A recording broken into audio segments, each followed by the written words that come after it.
Evening, it is 7 o'clock, Monday, September 22nd. Mayor Mark Anderson was recently promoted to Grandpa Mayor Mark Anderson, so he is not here tonight, so I will be presiding on our study session tonight. Call the meeting to order. Would everyone please rise for the Pledge of Allegiance? I pledge allegiance to the flag of the United States of America and to the republic for which it stands, one nation, under God, indivisible, with liberty and justice for all.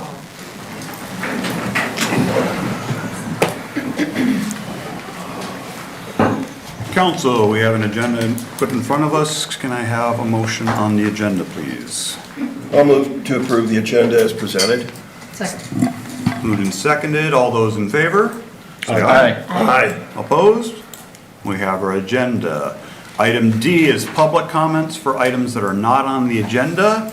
This is the opportunity for people to comment on items that are not on the agenda. Please limit your comments to 5 minutes or less unless additional time is granted by the presiding officer. All remarks should be addressed to the council as a whole and not to any individual member. Would you please state your name and spell your name for the record if you do wish to speak? Anyone wish to speak, address the council?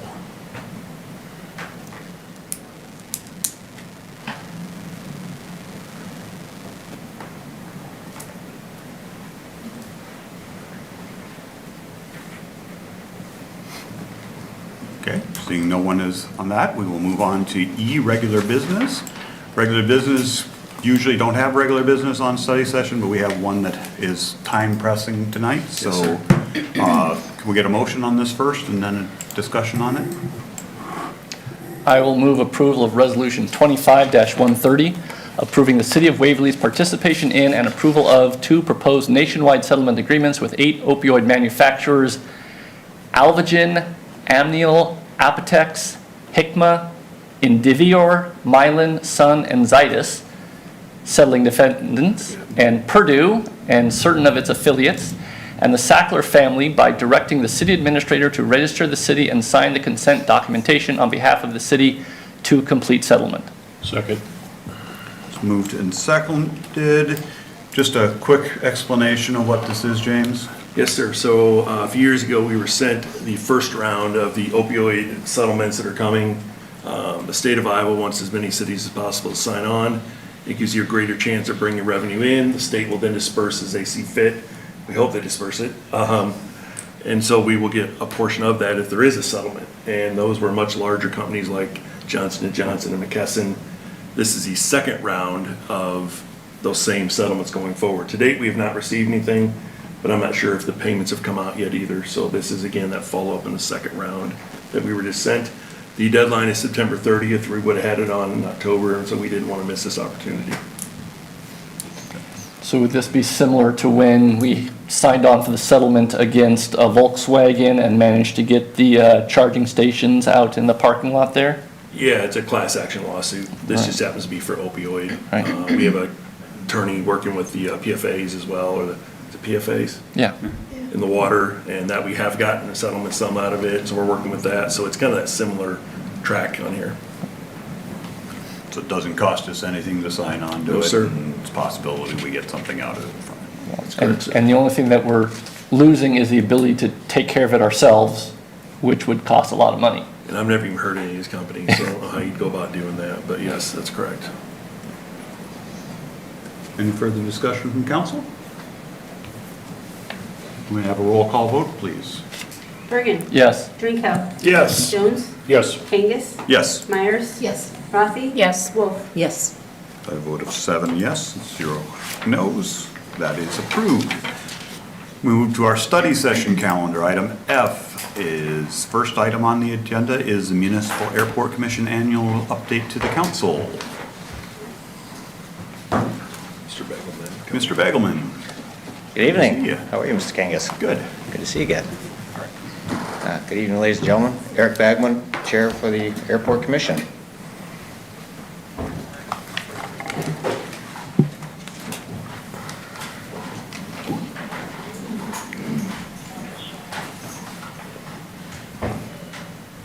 All set? Yeah. Okay. Yep. Again, Chair for the Airport Commission. As you can see on the slides, we've got 5 members. Everybody's actually pretty new from the last couple of years. I'm probably the longest serving at this point since 2018. With our newest member being Tom Engelbrecht, who just got appointed. I think he took over Mike Shear's slot that you guys approved a couple of weeks ago. Part of what the Airport Commission does, similar to all the other commissions, we're just a recommending body. We take all the information that goes on at the airport, we vote on it to whether or not we like it or don't like it, and then send it to you guys for official approval. That includes all projects such as federal, state, or even just local projects that we're doing out there.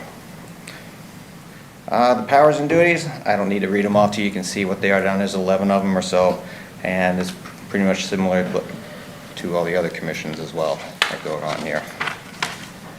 The airport manager is Irv Sweeter and his family.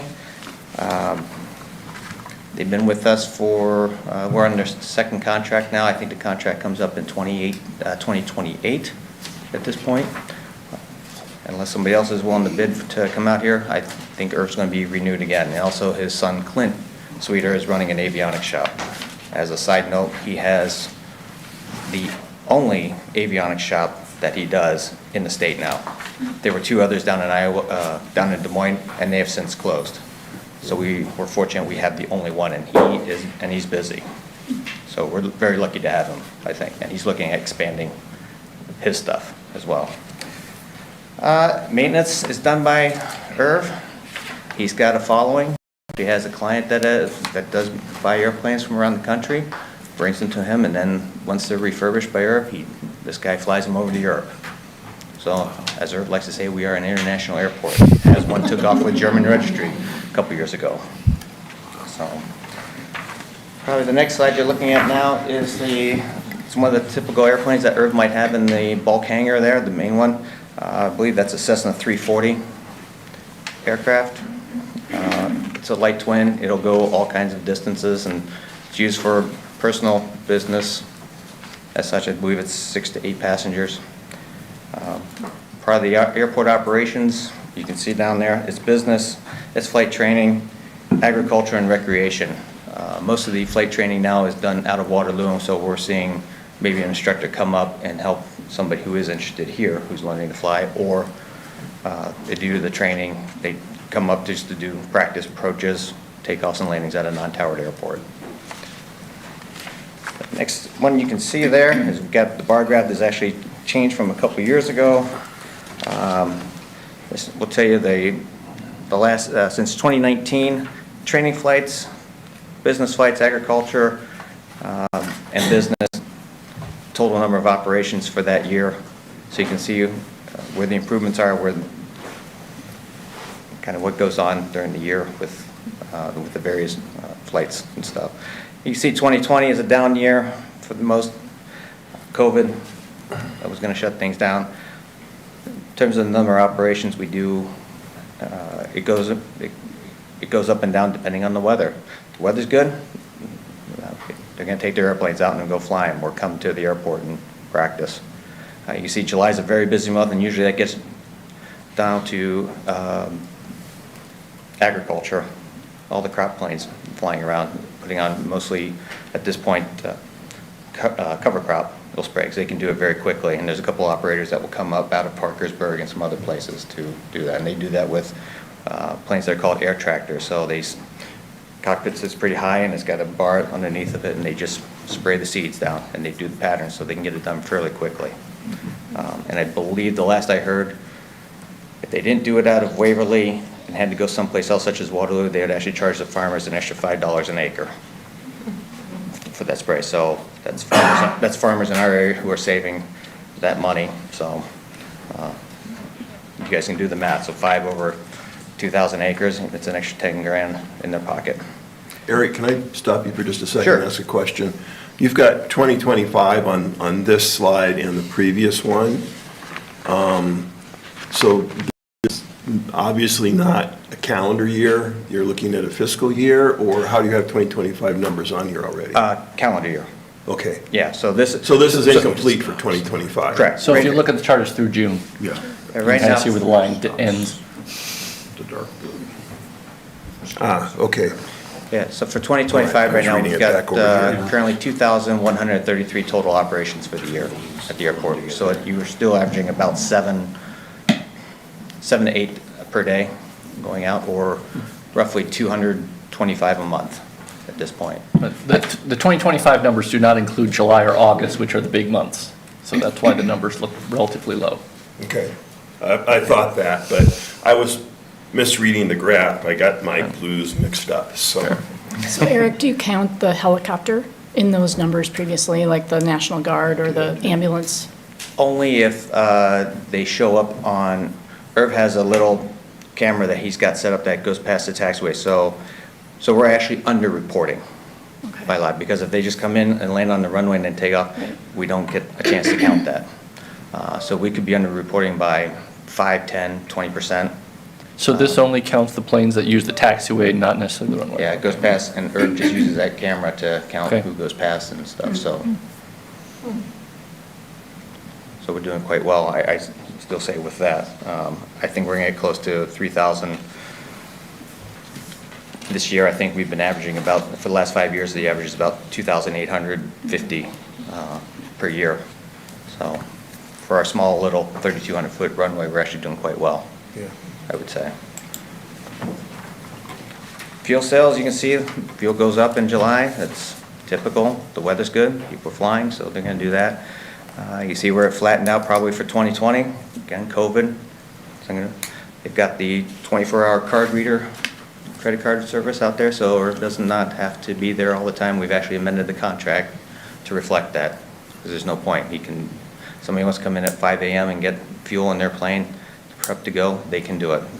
He doesn't have to be there. Or on a Sunday afternoon, when there was nothing going on, it was kind of a waste of his time, so we agreed to amend the contract on that, and we've actually just adopted a proposal to actually look at the contract every, I think it's 30 months, so that there's any adjustments, we're making, he does not have to provide aircraft rental or an instructor.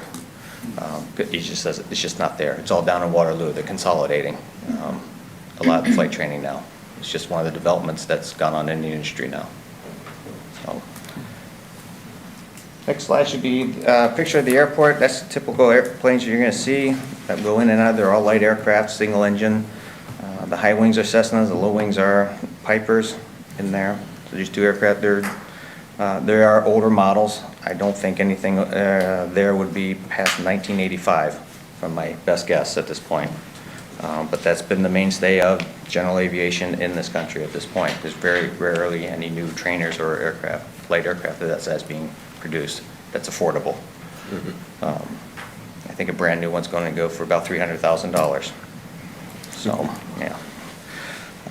After that, you can see the aircraft, that's for agriculture. Those are the air tractors. That's what you see get spraying around, and they are allowed to fly low over the land. It's part of the regulation. I think it's FAR Part 137, and it actually regulates what they can and can't do with stuff. The next slide you'll see down there, and then is going to be the helicopters for the Blackhawks. That's what we don't see, but they come up from Waterloo and they do practice night approaches coming in, probably because it's much darker out there, so it gives them a chance to probably use night vision goggles and other things as such for landing. And it's what's called a non-precision approach if they're trying to get that. The air ambulance comes in once in a while. Haven't seen it lately, but it has used the airport in the past. Young Eagles program. Actually, it just happened not this past Saturday, but the Saturday prior. Unfortunately, we don't have any numbers for the previous Saturday, but you can see from there, since its inception, they've flown nearly 2.4 million kids around. The kids fly for free. They get a little certificate. They get a logbook. It's all sponsored by the EAA, the Experimental Aircraft Association, based in Oshkosh, and the pilots provide their own planes, they provide their own insurance, and they fly the kids around, and they're all real happy to do it. And the kids seem to get a thrill from it as well. I think the parents do too. So, And it's only up to, I think it's ages 8 to 17, I believe is the number on that. And it happened on the 13th, again, that got postponed a month because the weather apparently turned bad in August when it was originally scheduled, so they had to reschedule for September 13th, 2 weeks ago, or a week and a half ago, rather. Past projects, you can see from the list there, we've done T-hangers, we had to redo this power supply that went out, as we've had tenants, a change in tenants. Some were a little bit more active, and when 2 doors were going up, it actually cut the power. There wasn't enough power going out there, so we had to redo, make sure there was enough power for everybody to operate, if multiple hangars were going to be operated all at once. So that's been fixed, that's been corrected. Also, the taxiway connector project, you can see it's 90% federal. That just means that if the project is, let's just say $100,000, the feds are going to pay 90% of that, so they're going to reimburse the city for $90,000. So it's actually pretty cheap to do the program, and right now they are on a 95-5 program, so you can actually have a federal project. I think this is the last year of it. So the city would only have to come up with 5%, and we do have an upcoming project that I can explain a little bit more on that later. The taxi lane replacement was done by the state. We did 65%. We thought it might make it a little bit more lucrative to actually get the state money to help kick in. The problem with the taxi lane was it was deteriorating. You had water build up, slush build up, the concrete was crumbling.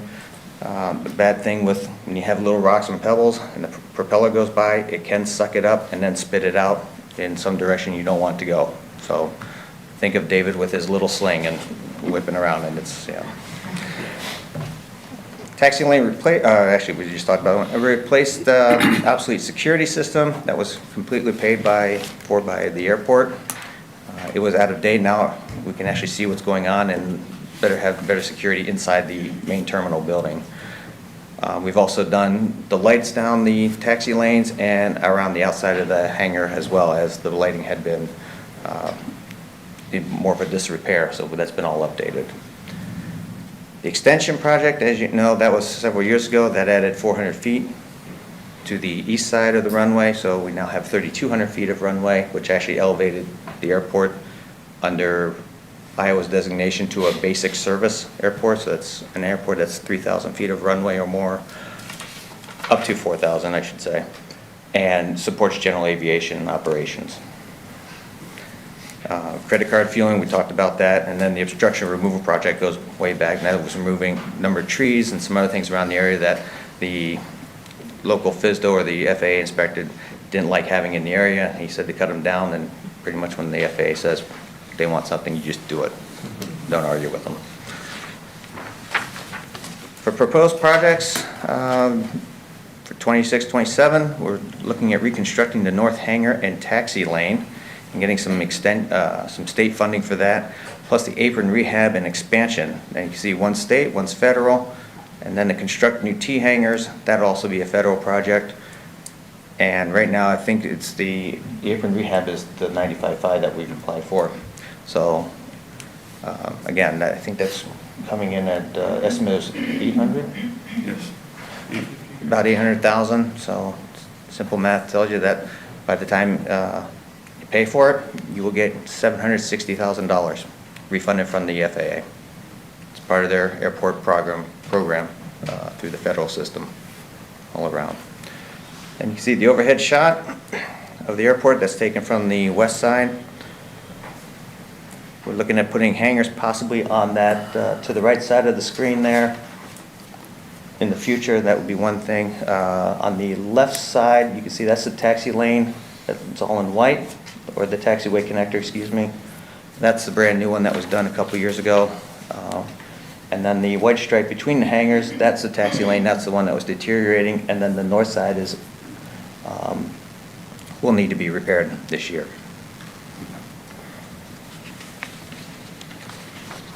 Questions, comments, concerns? Are the hangars pretty much all rented out? Yes, they're completely full right now, so in case anybody's wondering, plus the bulk hangar per year in the hangars, $68,700 a year income, just from those alone, just from the hangars. And apparently we're underpriced than some of the other places. I do have a friend who actually says that he's got a buddy down in Kansas City who's paying for a simple T hanger $250 a month. We're charging $125. For the T hangers, the small standalones we're charging $210, and the large standalones we're charging $240 a month for. So. Okay. Yeah.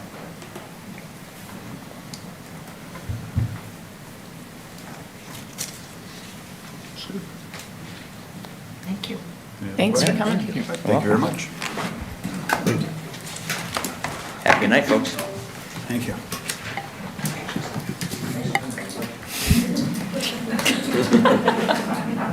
Item 2 on our study session calendar for tonight is a discussion of e-bikes. And this was brought up a few weeks ago, just in council comments, and just kind of who would like to kick this off on concerns or understanding? Andy, you Yeah, I wanna- think Julie and I were contacted by some local citizens who just had some concerns about making sure that the e-bikes are used safely, and to, I guess, start some discussion about city rules and regulations. And they're becoming much more popular, and you see them on the sidewalks, and sometimes going at a good clip. So we thought it would just be good to get it on the agenda and get some education for ourselves about what's happening here in town, what are concerns, what are other communities doing, so that we can make sure people are able to use these, because we certainly want to encourage recreation, but to do it safely. So that's why it's on the agenda.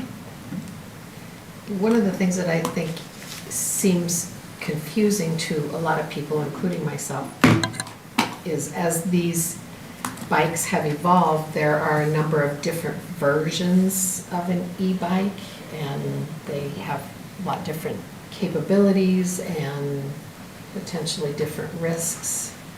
And so it's a little bit difficult, in my opinion, to sort of wrap our heads around this as an issue, but I think it's important because it's something that is going to continue to grow. And like Ann said, we want to foster this in the community for people to get out and do recreational things, but we want to make sure that they're safe.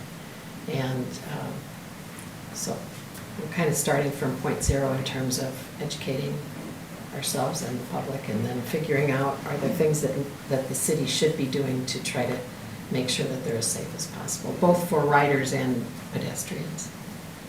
Do we know anything in terms of state code? Do the e-bikes fall under anything separately outside of bicycles, or how do they I've had staff kind of relate looking at with? that. I don't know if Chief, you have an idea on that. I don't know if they're specifically called out or what they're considered, because you do have pedal assist, you have e-bikes that are completely motor generated like a moped.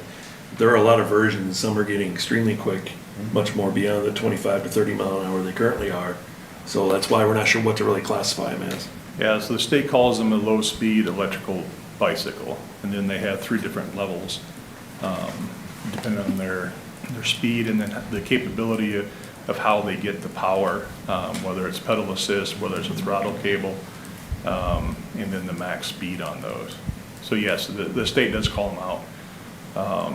By state code, it states that a low-speed electric bicycle shall operate in all authorized areas that bicycles are allowed to operate. Now, local authority, you do have the ability to adjust that for sidewalks. What's a little confusing, there are some cities that restrict them off the public roadways. I would have to dig a little bit deeper to know if City Council or City of Waverly has the authority to do that, but we can certainly regulate sidewalks and our trail system. Our local authority does allow that. That I know for sure we can. Whether or not you want to adjust it for public roadways or not, I don't know the answer to that if we have that authority. But yeah, then you have the motorized bicycle, which is your moped, and those you have to register. Those are the classic style. And then you have the micro mobility. Think about scooters, hoverboards, anything you'd stand up on, skateboards that are with an electric motor. So yeah, you can, it's a tunnel you can go down. Now, we don't have the authority to ban or regulate on the public roadways. That's like state law for, I mean, I suppose we can set speed limits and things, but. Yeah, and that's the, manner of operation possibly. That's the part that I would want to get some guidance, legal guidance on. Because the state does say that they're allowed to use and be operated wherever bicycles are. And of course, bicycles are allowed to be on public roadway. But under local authority that the state code gives us, we can do parking, standing, sidewalks. We can control those things by state code. So the cities that are maybe restricting the use of them on the public roadway, I would have to see some guidance on that part. Do we have the authority to require, say, helmet usage? I believe you could on the operation of our roadway, or I'm sorry, on sidewalks. But not on roads? Yeah, I'm not sure on that one. Because by state code, you're not required to. Okay. What about Now- age, what about age restrictions? Yes, you can adjust the age. That's a question too. So class 3, so you have level 1, 2, and 3. A level 3, you have to be 16 or older to operate it. There are no age restrictions for class 1 and 2, but there are a few cities that have placed it for all e-bikes. Waterloo's an example. Waterloo has an age restriction of 15 to operate an e-bike. I think Cedar Falls is 14.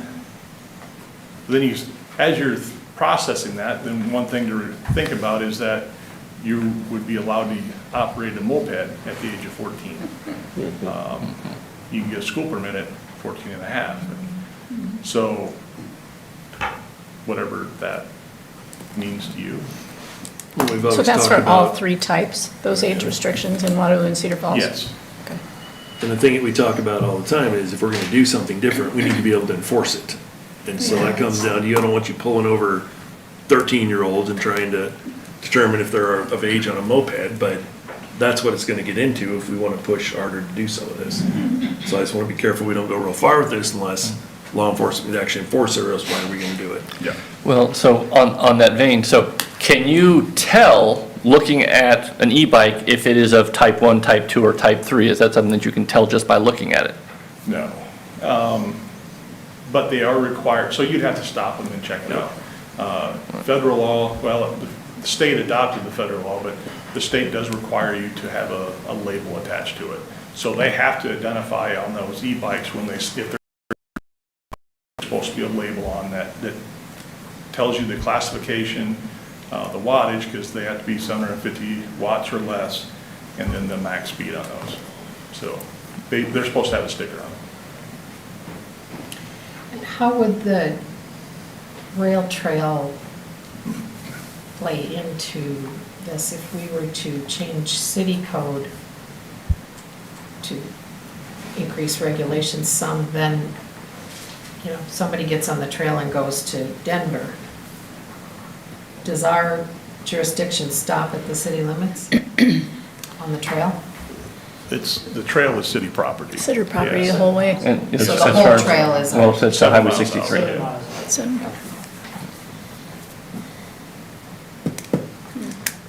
Just for discussion, I didn't know what I was going to be asked tonight.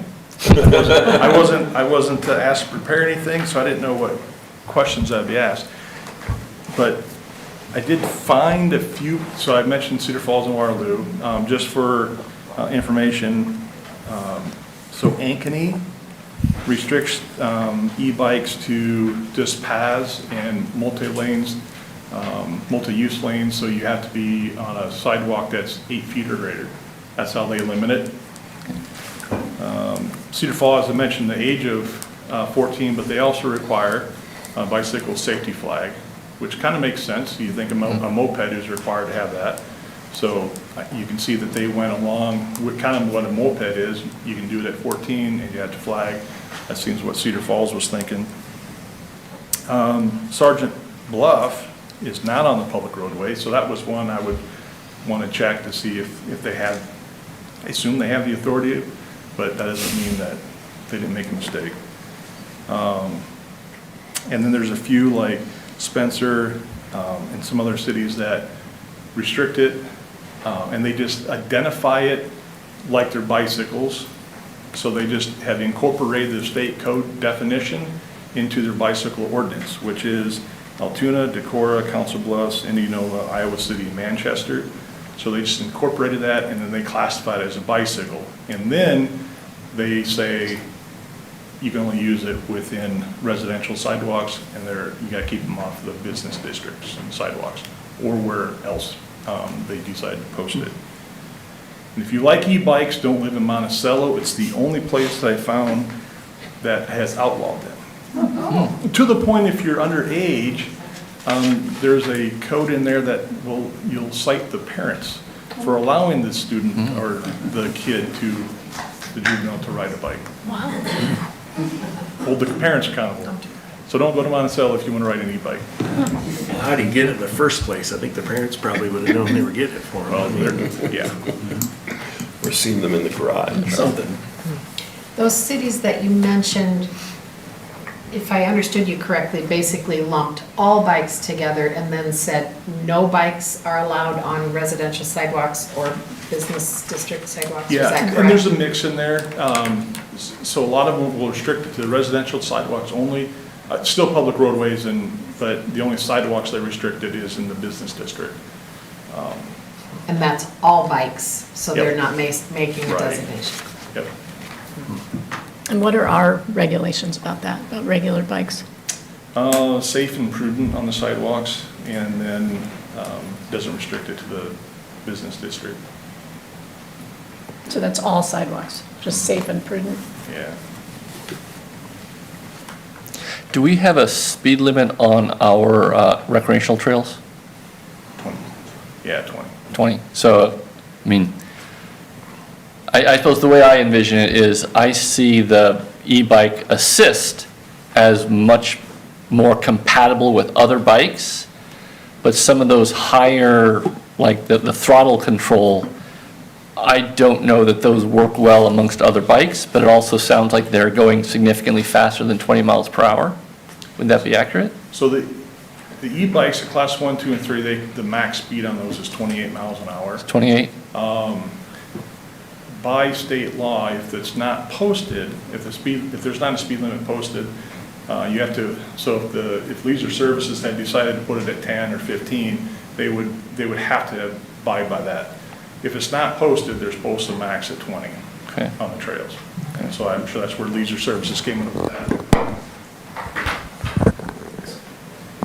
Yeah, correct. We do have, on the rail trail, we've got speed limit 20 signs posted.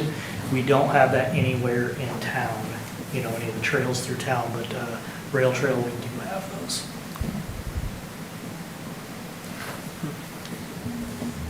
So I'm going to ask a question here,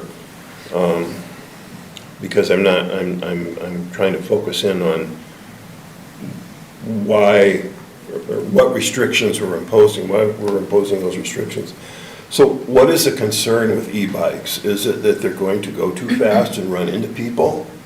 I mean, what's the concern with an e-bike vis-a-vis a regular bicycle? Because you can ride a regular bike, I mean, I don't go that fast because I can't pedal that fast, but going downhill, I can certainly go 30, 35 miles an hour on my bicycle, or I used to be able to. So is there something specific about e-bikes, why we want to regulate them differently than bicycles? So I can speak to my experience on Ragbri, Yeah. in which there are a lot of bicycles and there were some e-bikes. And when you're going up a hill, there's a certain amount that on a traditional bike, you have to slow down to pedal up the hill. Right. And you can get some e-bikes that can just blaze up that hill, and then you have bikes going significantly different speeds. And when you have some bikes going slow and some bikes going fast, then there's more likely to be an accident. So I think that that's the concern, is that the difference in speeds. So I mean, when you're going downhill and everybody's going fast, I don't think the e-bikes are actually as much of a concern as when you're going up a hill and some people are going slow and some people are going fast. But is that a difference of the volume of number of riders? Yeah. Versus on Well, just on an everyday out I of the mean, trail? I would say that, for example, on the rail trail, it's a really flat ride. I mean, I don't think there's that many steep uphills that it's really gonna happen. On some of the country roads around here, yeah, there are some significant hills and you can kind of have somebody blazing past you. But yes, again, there's a difference between 3 riders and 300 riders. Well, my concern, the thing that would probably cause some concern to me is the same as it would be in a bicycle, is a bicycle pedestrian collision.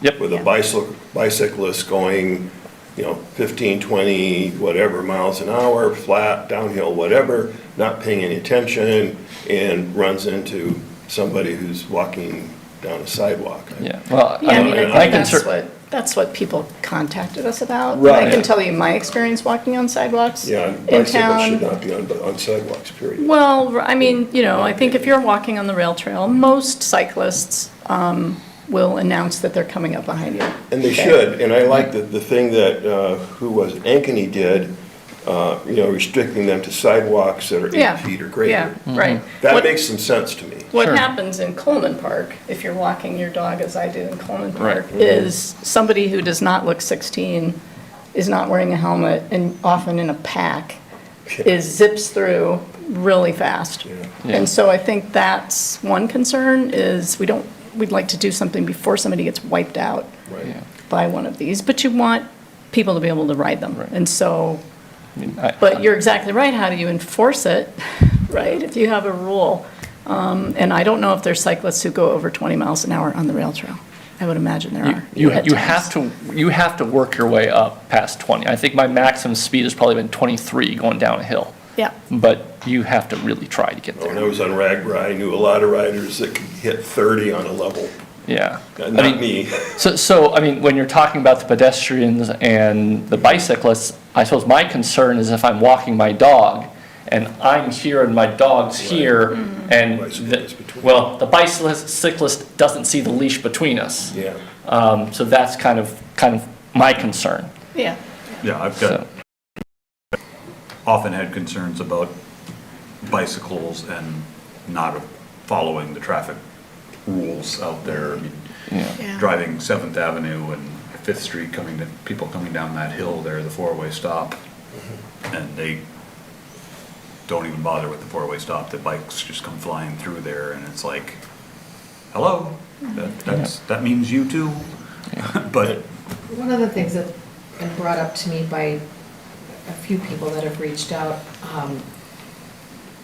is the propensity of kids on e-bikes. And lots of those apparently are not pedal assist. They're the class 2 and 3. So not only are they going faster with untrained, small-bodied people, they're also much heavier machines. Yeah. And those kids don't necessarily, I mean, there's no training requirements, there's no basically rules for them, so they're just, I mean, it's a fun thing. They're zipping all over the place, and that becomes a danger to pedestrians and the riders. And I would think, to me, that goes for the scooters too, the Yeah. electric scooters, which aren't necessarily, I don't know how fast those go, but I mean, you get kids on those things that are just, Yeah. Here again, the problem as I see it is that generally e-bikes have the potential to go much faster than bicycles. And if somebody's riding an e-bike, there's a potential for them to go much faster than they should in areas where there are pedestrians.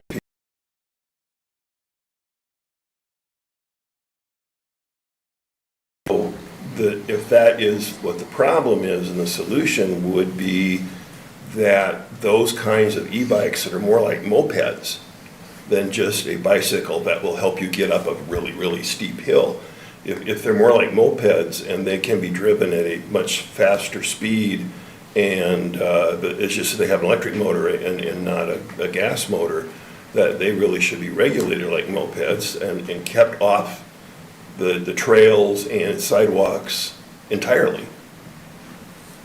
So is this something we should maybe direct to Leisure Services to take a look at? What are some ordinances that are around and may have them make a recommendation? Is this something that should go, I don't know, if there's a commission that would be best suited to look at that, or whether we just take it on straight as a council?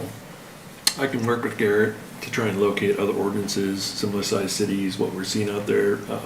Chief's already done a chunk of that already. Chief's got, I mean, It'd Waterloo, be good to Cedar get Falls have you a similar. matrix of what you're seeing, what you're not seeing.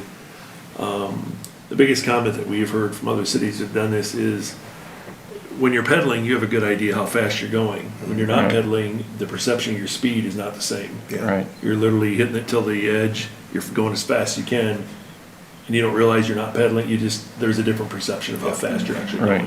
going. And I think that's the biggest problem is younger riders may not be aware of how fast they're going, whereas you're pedaling, you know when you're going that quick or Right. not. And that's been the biggest issue is age. Well, and I But we think can look they're- into that. They're going fast in areas that you don't expect a fast bike to be, you know? I mean, I really agree with how Rod characterized it. I think the throttle controls should be treated like mopeds. I mean, the same way that we have gas-powered cars, we have electric cars, they're both cars. A gas-powered moped and an electric-powered bike, they're the same thing, just different motors. I do think the pedal assist is kind of a different breed than the throttle control, but I don't know in terms of enforcement and regulation how easy that is. But, and I like the idea of kind of the Cedar Falls age controls. I mean, similar to the mopeds. Do they require them to register them? No. Okay. Now, that's where you're gonna get into what Mr. Bergen was talking about is, the comparable to a moped, but it's, kind of goes back to the golf cart and ORV discussion, is that you're unable to register those through the state because you don't have a manufacturer statement of origin. Where a moped, you do, you can register it through the state. You have to, you're required to. But with these, there is not MSO, so you can't. Now, that doesn't mean that there's not, we're talking about speeds. The very fastest e-bike you should see, if it was purchased legally, if sold legally, should be 28 miles an hour, class 3. If it's going faster than that, then somebody's modified it, or somebody is a manufacturer that's not abiding by state and federal law. 28 miles per hour is still pretty fast if you hit a pedestrian. Yeah.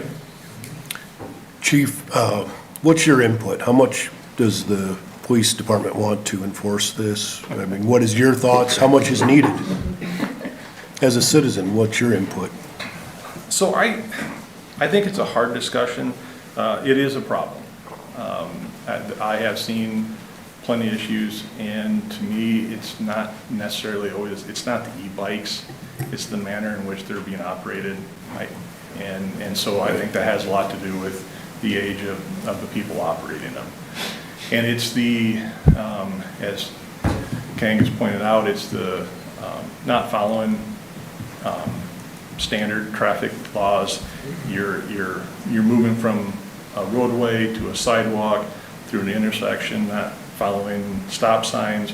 It's the erratic driving, because when you're on a vehicle in public roadway, you can anticipate changes in front of you, and a lot of times you don't. It's the darting in and out that causes a lot of problems with the e-bikes. It happens on bicycles, but as some stated, the e-bikes do have a little bit more speed. The restriction to this, from the sidewalks, it just so happened over the weekend I was going down 10th Avenue and I saw an elderly male on a tricycle, electric bike, on the sidewalk. And I thought, that's where he needs to be. He shouldn't be on the roadway with that. So I didn't see it as an e-bike, but in the micro mobility ordinances that I saw, They did restrict it, if they did allow them on the roadways, they did restrict the roadways similar to what we did to the ORV, that it can't be on a roadway that was speed greater than 35 miles an hour. So if you do move them off the sidewalk, well, then you should limit the roadways they can operate as well as a suggestion, but, because then you get into that speed variance of vehicles compared to a electric bike. But I've always been opposed to the idea of eliminating bicycles from sidewalks. I get the danger that they can pose, but I also think about young families where it's nice to have your kids in tow on the sidewalk as opposed to a roadway as well. So there's not a perfect answer. And then laws are trying to keep up with technology.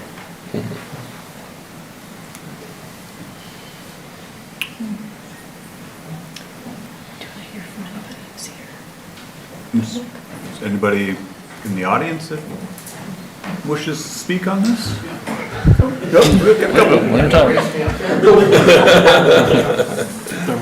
Good evening. Dan McKenzie. First, I'd like to thank council for your service. I know it can be a rough job sometimes, and sometimes you get to have conversations like this that aren't easy answers. I may have helped precipitate tonight's discussion because I did share a couple of experiences I've had with Ann and Julie. First off, my wife and I are avid bike riders. For the last 2 years, 2.5 years, we've been avid e-bike riders. We ride all over the state. We ride up in Lanesboro, those type of things. Recently, we were up at Lanesboro, and I would say 60 to 70% of the bikes we saw on that state-run trail were e-bikes. Of that, I would say 25% of the riders would not have been out there if they did not have an e-assist bike. So again, I'm bringing this up is not in any way directed at the bikes themselves. It's where they're being used, similar to what you've talked about. And primarily, the experiences I've had have been along Coleman Park, where you really have a mixed use. You have kids on playgrounds, you have walkers, you have other people using that park in a very low impact type activity, and then you have preteens that are basically on an electric moped that fly through that park at 20, 25 miles an hour. Most times they only use the sidewalk on the straight parts. They don't take the curves to go down by the river, so they are coming in and out of the grass area, those type of things. My wife and I were walking last night, and we got to Coleman Park about 7:30. There were 2 young boys coming north along the park there. They were traveling in the parking lane right next to the curb. They were actually going faster than the 2 cars that were on the street. They zipped through there, no recollection of interchange or intersections, those type of things. We made it down to inspect the bridge and turned around, and we were about halfway through the park, and one of the young men come flying right down through the center of the park, and we had to step off of the pathway to feel safe. So again, out on the bike trail, as you go out east of town, we've had very few situations where an e-bike has been an issue. The unassisted e-bikes, and again, for me, it's pretty easy to tell. If a person's feet is not going, it's a throttle-driven e-bike. They do come up behind you very fast, and even on the bike trail, if you're not anticipating the quickness of them, you may pull off into the center to right next to your spouse, that type of thing, and cause an issue. But you tend to get an older rider out there, somebody that's experienced with knowing the etiquette of being on a bike trail, those type of things. So if I could add any comment, I guess I would encourage you to think about those multi-use areas and focus on ways to maybe make those areas a little safer with the e-bikes. Again, you start to get into, are they pedaling, aren't they pedaling, are they going 15 miles an hour versus 20 miles an hour, those type of things. But I would hate to see an ordinance that does not allow folks to use them on the roadway in residential areas, that there is not a lot of other activity going on, and certainly not affecting folks that need that extra mobility to get around. Again, there's a young man that comes down to the dam almost every day to fish, and he is on an e-tricycle, and that's the only way he can get around town. So, again, it certainly would make police officers' jobs a lot harder to start saying, okay, if they need the mobility assist, they've got this set of rules. If they're under 13 and they're doing these kind of things, there's another set of rules. But again, I think there's a small demographic that could use a little training, maybe some areas that they should be restricted from, those type of things. So, if you have any questions for me, otherwise I'll let Chuck come up and you can pay me later. It's just about what I was going to say. About 4 years ago, I ruptured the quad of my right leg, and the only way I can pedal is an e-bike, and mine only goes if I'm pedaling. If I stop pedaling, I don't go, and I don't go much faster going uphill, but I can make it all the way up to my house. What I was concerned about is that I hear e-bike used a lot. They are totally different. Probably should change the vernacular. Pedal assist, not pedal assist. I would be very careful to do things just e-bike. I also have done enough of this to know that you can't enforce it. So be careful. And the biggest problem, as far as I'm concerned, is people that walk, music in their ears. I announce I'm on your left, they don't hear me. With an e-bike, I think that's probably a bigger problem. With a non-pedal assist, I think that's a bigger problem. I can go 35 miles an hour when I go downhill. After I go past 63 on my way to Reland, I can go down that hill 35 miles an hour. My bike is a class 3. I can only go 28. But downhill I can go faster than that. So I would just be really careful to not get too restrictive, and then to recognize that there is a massive difference in e-bikes from pedal assist to non. Just a little graphic if I can. If you go in the morning to the junior high and you go to the backside and you just take out your camera and you take a picture of the bike rack, that will tell you what's going on. If you don't want to fix the roots on the blacktops, that will slow anybody down that doesn't have a big tire bike. And so I just would encourage you to just think more in broader terms. And e-bike scares me because there's just such a big difference. So with that, thank you for letting us talk. But because of my quad, I can ride bike. So. Hi, I'm Holly Armstrong. Thank you guys for letting us speak on this. I pretty much agree with what he just said. I came up here because I used to work at the middle school, and I also pick up my daughter from the middle school daily, and so I see a lot of concerns with e-bikes also. I want them to be a thing. I think it's great for these kids, for the parents to have another way for their kids to not have to depend on them. But the concerns I see is we live right across from Casey's gas station, and several mornings we see kids zipping through there, and my concern is like somebody's gonna get hit by a car. And also at the middle school, like I'll see 2 and 3 kids riding on one e-bike at the same time.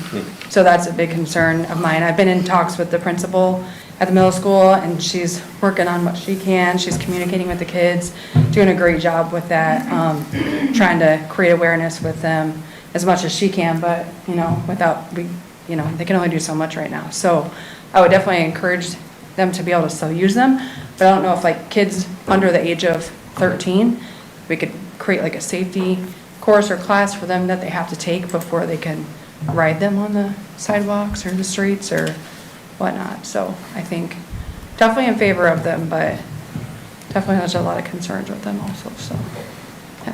Thank you.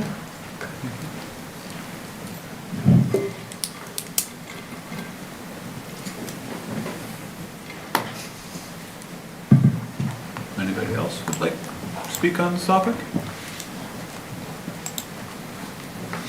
What are the ages of kids in junior high? I'm sorry, it's been a long time since my kids have been in junior high.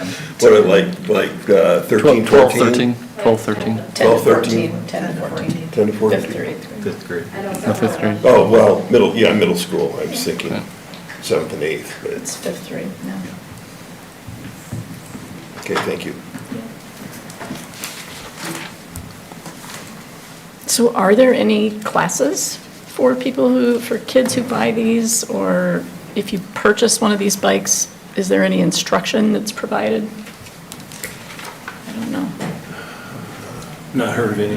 No. Yeah, not that I'm aware of. I don't, it's certainly not a requirement to purchase. I mean, there's a lot of bike coalition groups out there that may have something put together, but I think what you're gonna find is that most of the time they just tie it back to safe operation of a bicycle. I mean, I don't know if they do it differently for an e-bike. Now, in response to two things that was brought up by the public, one, when there's two people on it, that's already defined through state law, so that they can't, they're intended for a single rider. So that is something that if a law enforcement officer currently sees, can address it.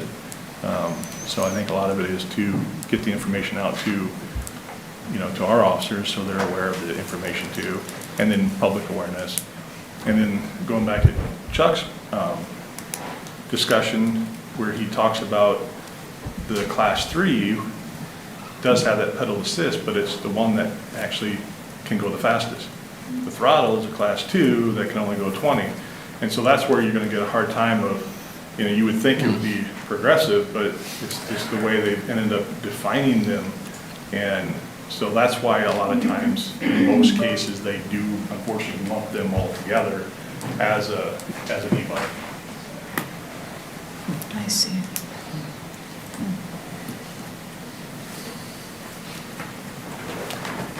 It sounds like the biggest concerns that we're hearing is Coleman Park, and that probably includes Riverside Park, but that's where the most examples of kind of mixed use occurring.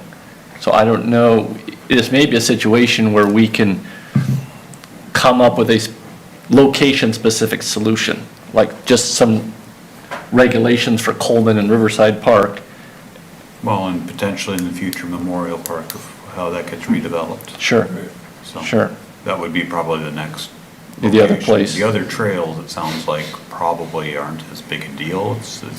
Yeah, I think the bike trails are people mostly using it for bikes, or when you have pedestrians, they're expecting to see bikes.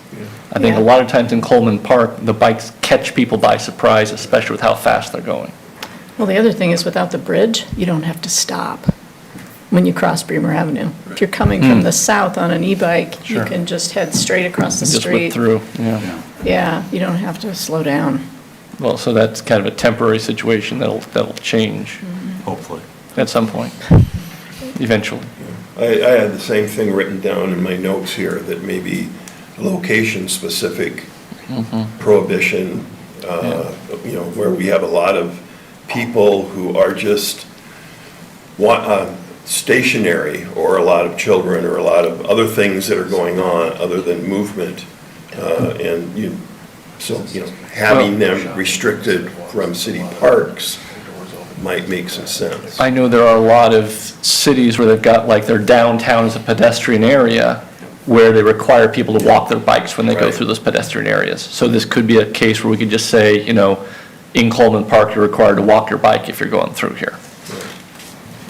So, I also have, as long as we're addressing this, I think we need to make sure we're looking at the big picture as well. I agree, the location specific, I think that's clearly an issue and something that would hopefully be fairly easy to regulate, but the speed really concerns me also.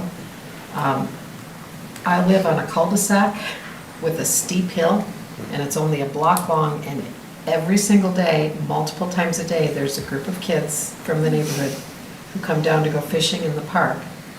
And I swear they come down that hill going 35 miles an hour on those bikes and scooters with no protective gear whatsoever. And it seems to me like if we're gonna be addressing safety, we should also talk about speed, even if it's outside of some of these core areas. Yeah, I mean, yeah, I mean, I've also seen small children unrestrained in golf carts, right? And restrained in four-wheelers. And so I think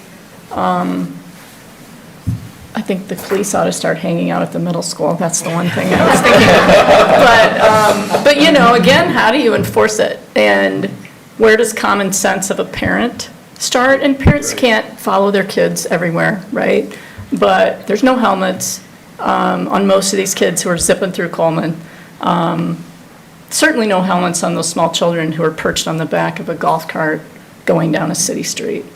You know, so I think I don't want it to happen that we have some poor child with a severe traumatic brain injury, you know, that happens. But how do we can try to put in place some restrictions and some ordinances, et cetera. But, you know, parents need to also use common sense, too. So, but yeah, I mean, maybe we start with looking at, like Dan was saying, those multi-use areas, Coleman, especially with that playground so close to the sidewalk, South Riverside, maybe the ball diamonds, too, you know, now with the playground, and there's a ton of little kids roaming all over that area. That would be one place to start.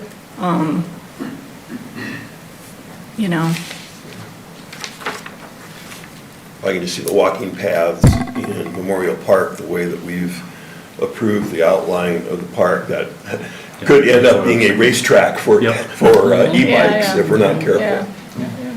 That's why I brought that up. Yeah. I was thinking the same thing. Coleman's one, you got.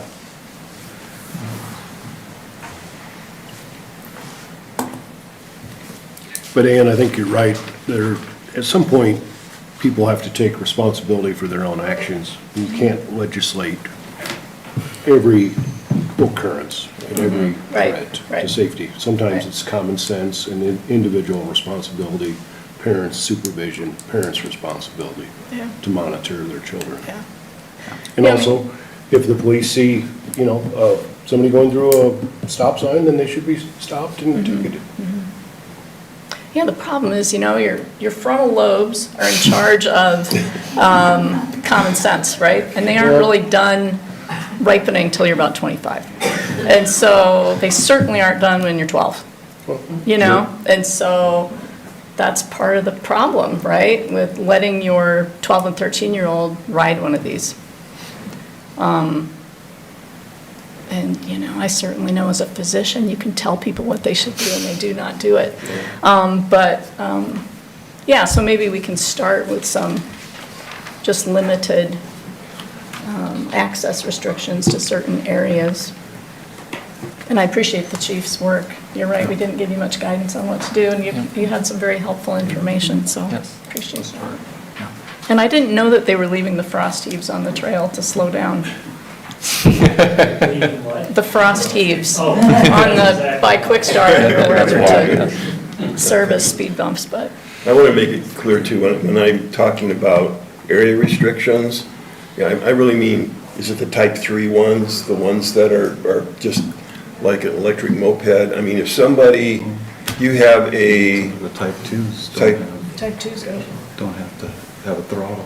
Well, whatever, I mean, if you have somebody who is on a electric tricycle, was an example that was given, and I don't see them, if they're not going substantially, really fast, that they're a danger to the people that are in the park, but it allows them to have mobility to be able to use the park. What I'm concerned about is somebody that's riding 20 miles an hour down the sidewalk in Coleman Park or South Riverside Park and isn't really paying attention to all the people, other people who are using the park.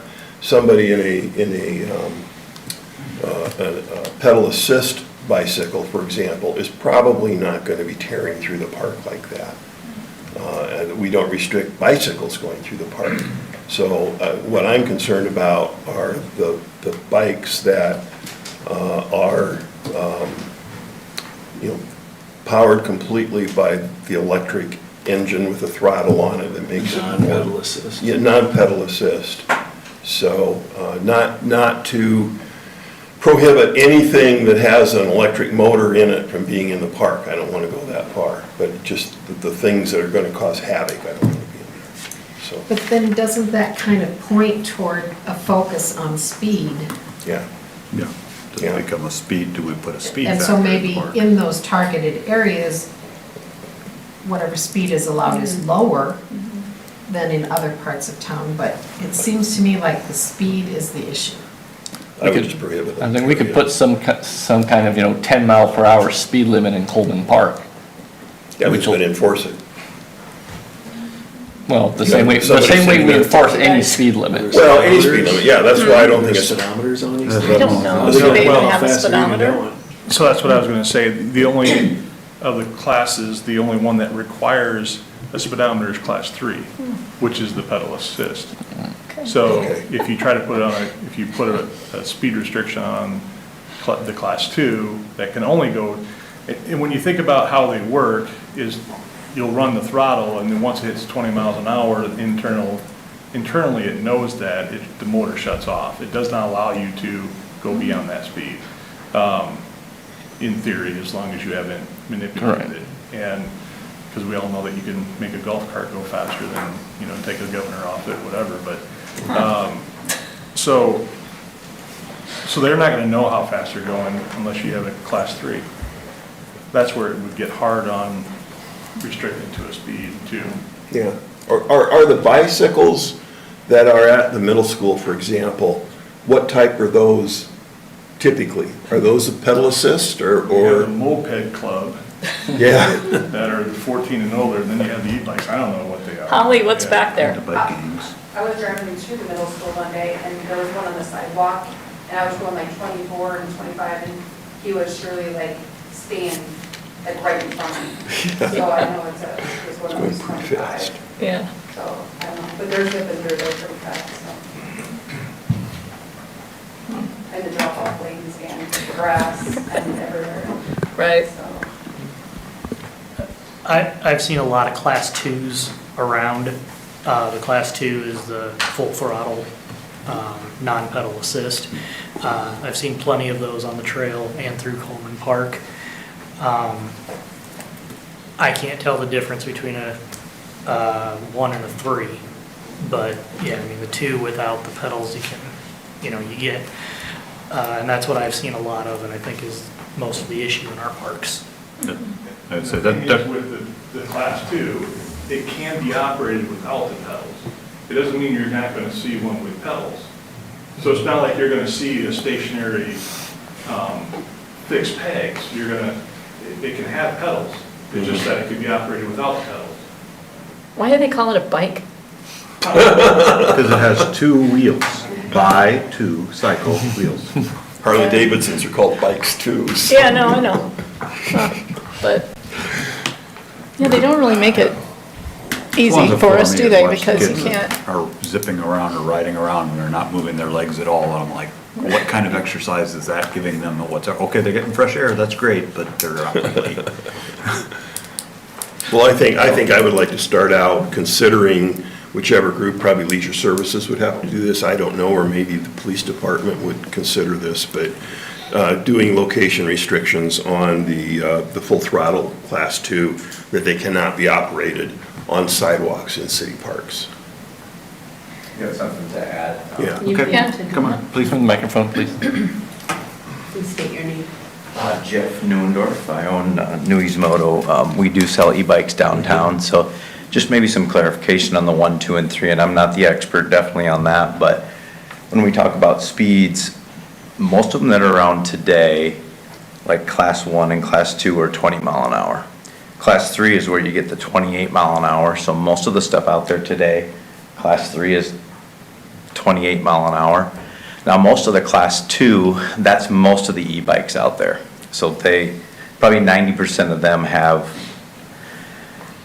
throttle and pedal assist. I have not seen a category 2 that has just had throttle in 6 years. In class 3, so when they kind of gave the definition, I think back a while ago, they said that class 3, you know, does not have a throttle and it only has pedal assist and it can go up to 28 mile an hour. But nowadays, most of the stuff that you see out there and different state definitions, but it seems like class 1 and class 2 are 20 mile an hour. Not that you can't modify them, but class 3 would be capable of going 28 mile an hour.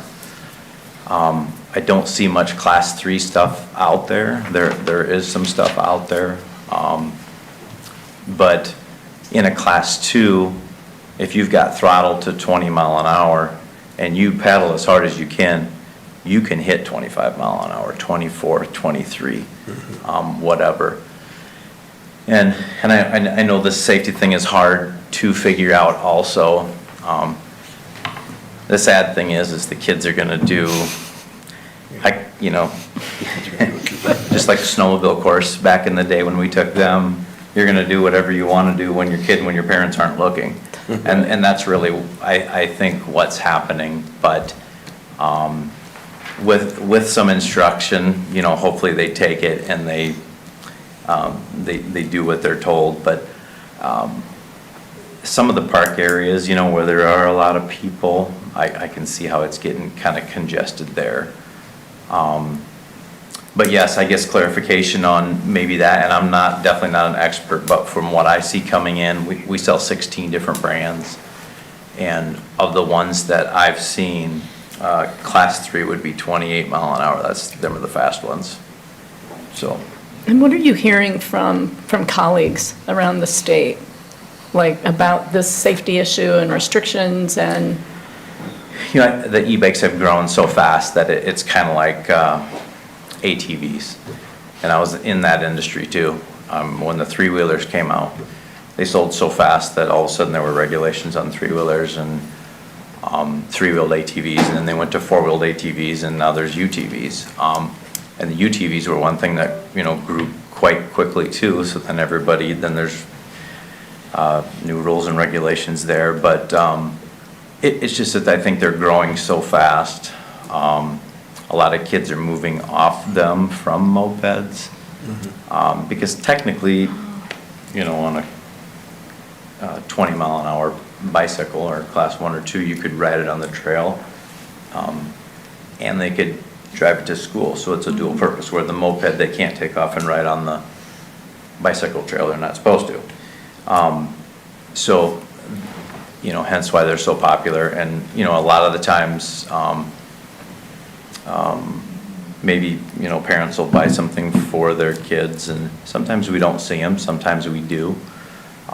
Maybe they're brought home as a present, something like that. But I think it starts with instruction at the beginning. I had a conversation with one of the kids and was talking safety and stuff like that. And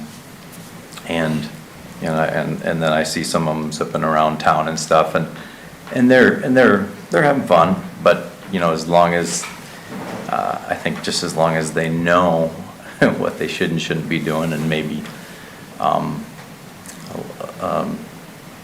the parents enforcing that. But they are getting real popular, and there's a lot more kids riding them to school and riding them to practice and stuff like that. So. How much do they weigh? Most of the e-bikes are anywhere from 38 pounds to 58 pounds.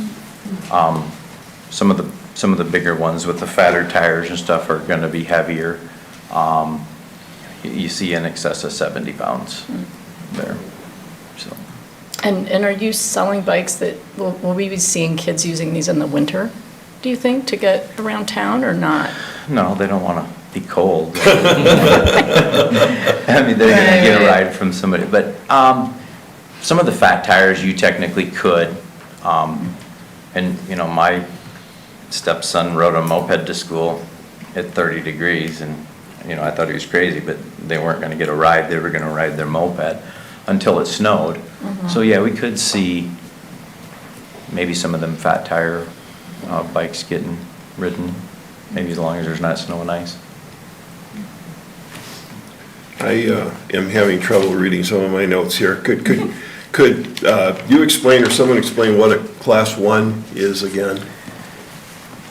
So I guess the way I interpret it, so you can Google it, and there's 3 different, 4 different, 5 different kind of ways, but realistically, a Class 1 does not have a throttle, and it's 20 mile an hour. Okay. Class 2 is 20 mile an hour, but has a throttle. And Class 3, the way I understand from the 3 or 4 different definitions is Class 3 can go 28 mile an hour. And back, I think when it was written years and years ago, it said that it does not have a throttle, and that it is pedal assist, but nowadays, pretty much everything Class 2 and higher is throttle and pedal assist. Okay, thank you. Yep. Okay, I think we've gotten enough to know a little bit about this, but a lot of what we don't know.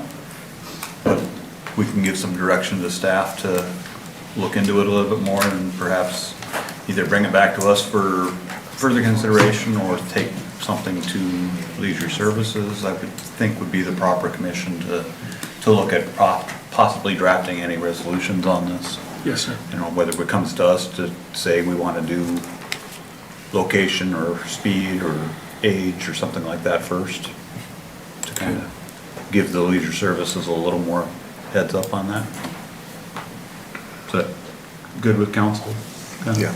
You get that? Okay. And if we wanted to look at restricting speed around the school buildings, would that be the school board or our jurisdiction, or? If it's on their property, it would be. On their property. If it's public sidewalk, then you'd have the authority to do that. Their driveways, their sidewalks, that's all theirs. Okay. Okay, so that is our study session calendar. Item G is reports from boards and commissions, and we have a report from August from the Airport Commission. Have that. Item H, staff updates. Do we have anything today? We have nothing tonight, sir. Nothing tonight. Item L, item I is city council comments. I'm gonna start over here with the guest council person. You got to have one council session that was a little longer than, Yes, you know, than 20 15 minutes. minutes. Thank you very much for inviting me. I do appreciate it, and thank you, Jen, for inviting me. I've learned a lot, and it's been nice to be here. Thank you. Thank you. Ms. Wolf? I don't even know. The last few weeks have just kind of been a lot on everybody's minds. A lot of people are angry and not sure where to direct that anger. And I would say try to use it in a positive way, if you all can, and volunteer somewhere. Meet somebody who is different than you and get to know them. Get outside your box if you can. Just because the world is bigger than the little boxes that we live in, it's really important that we get to know our neighbors again, especially as we're getting on election season, getting to know who's running for office, making sure you're registered, talking to your neighbors about what they think. And make it civil, and try not to be so angry and fearful of one another and people who are different than you. Dr. Redden? First of all, I want to thank all the downtown businesses for having sales on Saturday. I took advantage of that. It was nice to see a big crowd. Weather cooperated, a lot of people downtown, so it was nice. Yeah, people are angry, stressed out. A lot of times at work, I talk to my patients about anger being a secondary emotion. Most people are not by nature angry, but there's something underneath that. It could be fear, it could be worry, it could be a perception that you're disrespected. It could just be the unknown. People who look different, people who act different, people who dress different. And et cetera. And so, yeah, I mean, I think we talked about this a little bit after the meeting last week. One of the reasons we like local government is it's allegedly nonpartisan.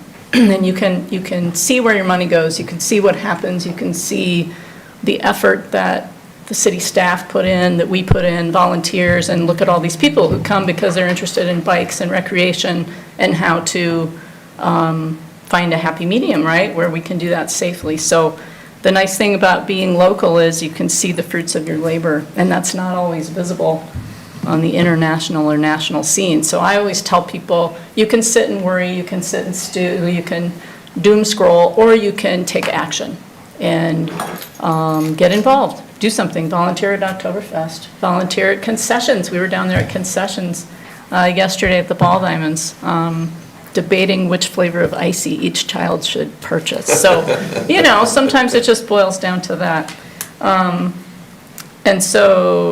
And tomorrow morning, I'm going to be on K-Way because it's Suicide Prevention Month. Every month is Suicide Prevention Month. But I'm going to be on K-Way at 7:25 in the morning with Matt, discussing what to do if you're worried about somebody who's angry, who's agitated, who's hopeless, who's in despair, because that doesn't have to be all there is to life. Mr. Greco. Well, on a brighter note, it seems like they're making pretty good progress on the bridge. I was talking to somebody middle of last week, and they said it's actually starting to look like a bridge. So I think that that's something everybody can look forward to. That's it. Ms. Myers. I have nothing to add. Mr. Jones. I would just caution people that, you know, this is America. It's okay to have differences of opinions, but we need to be respectful of each other. Doesn't matter what side you're on, you need to show respect to the other side. Dr. Bergen. So I wrote something up. Charlie Kirk did not deserve to die from gun violence. The children at Annunciation Catholic Church did not deserve to die from gun violence. The kindergartners at Sandy Hook did not deserve to die from gun violence. The students at Parkland High School did not deserve to die from gun violence. Ahmaud Arbery did not deserve to die from gun violence. Trayvon Martin did not deserve to die from gun violence. The elementary students at Uvalde, Texas did not deserve to die from gun violence. Attendees of the Pulse nightclub did not deserve to die from gun violence. Attendees of the Route 91 Harvest Music Festival in Las Vegas did not deserve to die from gun violence. The children at Cleveland Elementary School in Stockton, California did not deserve to die from gun violence. I could go on and on and on. We have a gun violence epidemic in our country. It is not caused by social media. It is not caused by hateful rhetoric. It is the result of lax gun laws in our country. Our children have been traumatized by gun violence in our schools and by our nation's inability to respond with any kind of meaningful legislation. I believe we need to enact stronger gun laws to protect ourselves from indiscriminate gun violence. We need laws requiring safety classes and gun registration. We need laws holding any individual criminally and financially liable for crimes committed with their guns. We need laws requiring gun owners to carry liability insurance to cover medical costs incurred by their guns. We need laws restricting gun ownership from individuals with a record of violence or mental health concerns. Charlie Kirk stated that deaths by gun violence is an acceptable cost of maintaining our right to bear arms. I disagree. There are just too many deaths due to gun violence in our country. I hope that the death of Charlie Kirk will inspire our leaders to enact gun laws to keep our children and ourselves safe from gun violence. Much in the same way the assassination attempt on Ronald Reagan inspired Congress to pass the Brady Handgun Violence Protection Act. This is our to make this nation safer. And once again, anyone who wishes to discuss city politics or city business, I will be at the Wooden Foot after the city council meeting.